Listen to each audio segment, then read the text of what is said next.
Austin McDonald. Austin McDonald is graduating with a BFA in studio art with a concentration in illustration and animation. He enjoys making comics, album covers, character designs, and animated GIFs. In 2017, he received an idea grant to create a 12-page comic book out of a hand-cut and torn paper, which he showed in a solo exhibition in the Yukon Visual Arts Installation Space and Gallery. Austin's college career culminated in his BFA exhibition senior project, Spectral Temple, a 6-page animated comic based on his grandfather's experiences in the Korean War. Austin is a recipient of the 2018 BFA Exhibition's Dean's Award and Student Choice Award, John S. Fawcett Illustration Award, Anniversary Arts Scholarship, Rhoda Shivers Memorial Scholarship, and Fine Arts Talent Scholarship. Please join me in welcoming Austin McDonald.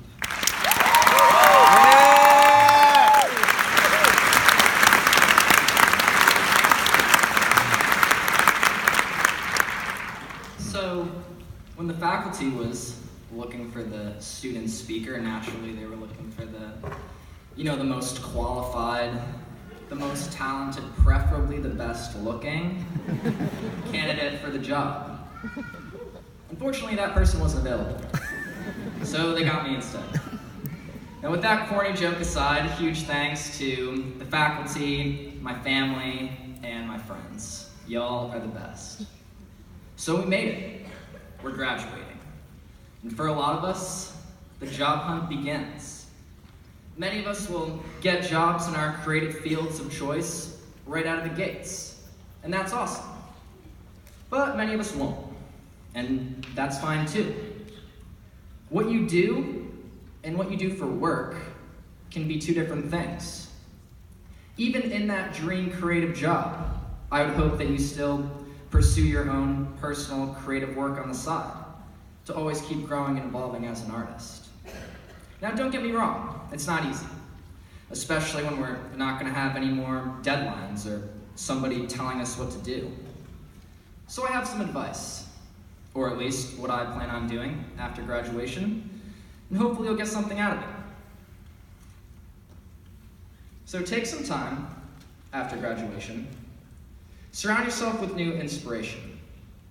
Read a book, watch an old film, or that new Netflix series. Go somewhere you've never been before. Just a few months ago, I went to the Brooklyn Botanical Gardens for the first time, and I was absolutely floored. I felt like what so many must have felt like going to the zoo and seeing animals in person for the first time. The plants just looked so alien and strange, like they were from a science fiction book cover.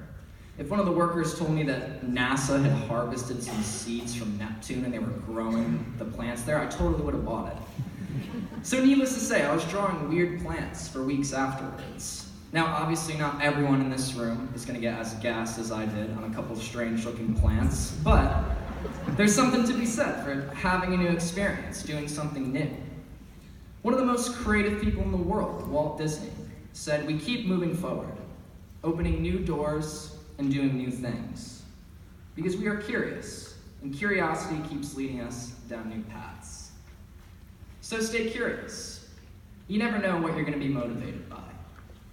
So surround yourself with inspiration and jot down a couple notes, anything you thought was interesting, so you can refer back to it later. More interesting people make more interesting art.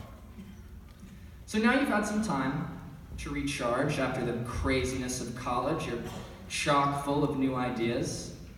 It's time to come up with a project for yourself. This should be something substantial. It should take longer than a week, but less than a year. You want to be a composer? Compose an album. A comic book artist? Make a comic book.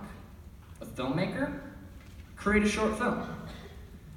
Maybe you're thinking, "Awesome, I don't know what my project should be. I'm having some trouble thinking of something." Think back to when you were a kid. What did you enjoy making just for fun when nobody was telling you what to do?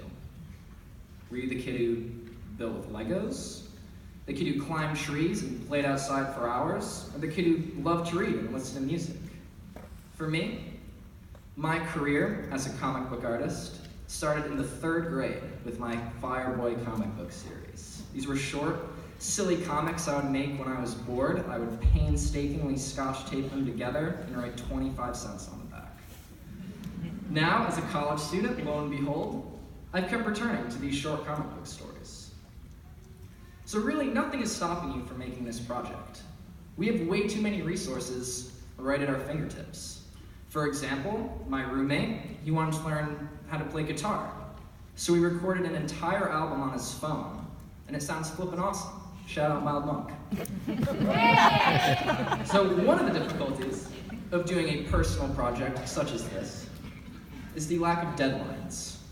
While we may not have deadlines anymore, we still need to be held accountable so we actually finish. Maybe you tell all your family and friends about this project you're starting.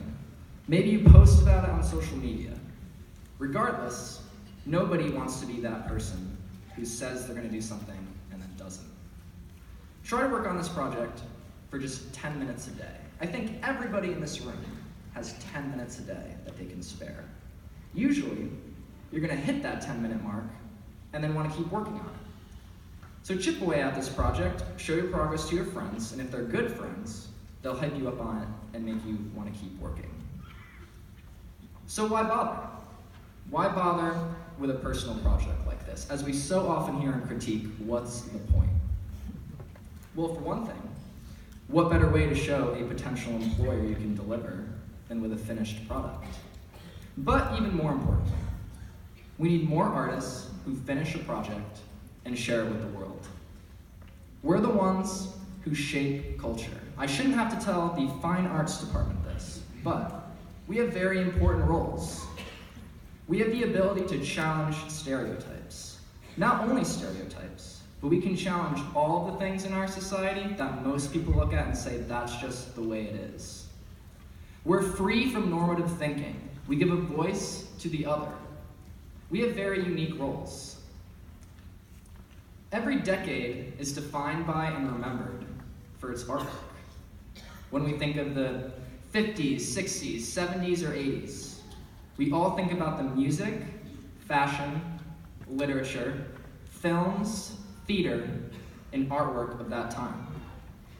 Elvis Presley, the Beatles, bell-bottoms and big collars, Andy Warhol, To Kill a Mockingbird, Back to the Future, just to name a few.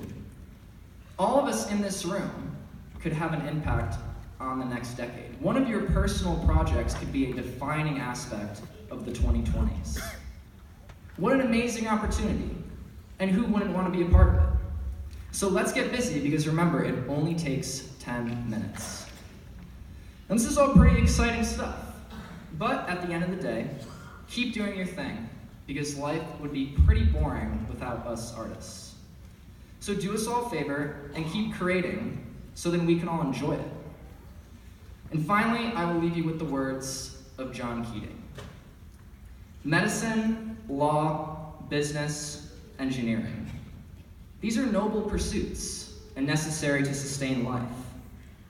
But poetry, beauty, romance, love, these are what we stay alive for. Thank you.